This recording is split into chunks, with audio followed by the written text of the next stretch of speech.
और दूसरा एक तो जसीपेटवाड़ की जो टिकट है वो आपके कारण कांग्रेस की, और दूसरा है कलायत विधानसभा की जो टिकट है वो भी।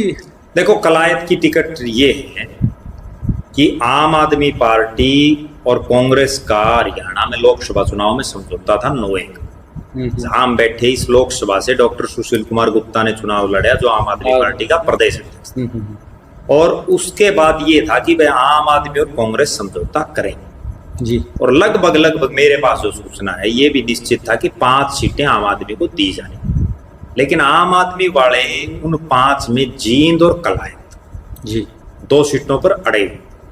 और उसका कारण ये था कि जींद से तो सुशील गुप्ता लड़ना चाह रहे थे, क्योंकि गुप्ता साहब ने वहां किराए पे कोठी ले ली जी। और जो इनका अभी राष्ट्रीय प्रवक्ता और उस समय वरिष्ठ उपाध्यक्ष था पार्टी का, अनुराग ढांडा, उसका गांव तो है धनौरी नरवाना में, लेकिन नरवाना SC रिजर्व है। कुछ एक ढांडा के गांव भी हैं कलायत में, और उसकी वजह से, और कमलेश ढांडा यहाँ से बनी हुई है, वो चाह रहा था भाई यहाँ बात बढ़ जाए जी।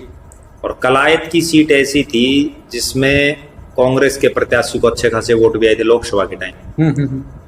इन 2 सीटों के चक्कर में थे। लेकिन यहाँ जेपी जो है ना, जयप्रकाश जेपी जी, वो भी क्योंकि अब MP बन गया, और MP बनने के बाद भूपेंद्र सिंह हुड्डा बगल में कोठी मिल रही उनको, दीपेंद्र हुड्डा बगल में।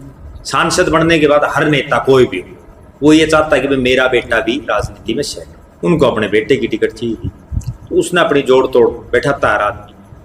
दूसरी एक चीज मेरे पास जो सूचना है वो ये भी है कि लास्ट में यहां तक भी हो गया था कि कलायत को छोड़ के आप तिगांव या फरीदाबाद में कोई एक सीट ले, और उस तक भी समझौता हो जाता है इनका। लेकिन जिसको इन्होंने समझौते के लिए कहा, राघव चड्ढा को, जो इनका राज्यसभा का MP है, लेकिन उसने फिर बात ही की लास्ट में। इस सीट का भी एक रोल है, अगर जेपी नहीं अड़ते तो आम आदमी के साथ समझौता होते ही जो कांग्रेस कहीं 500, 700, 1000, 2000 से आई सीटें जीत जाती, एक माहौल बन जाता, राज आ जाता। तो इसमें सच्चाई है। हाँ बिल्कुल सच्चाई है। और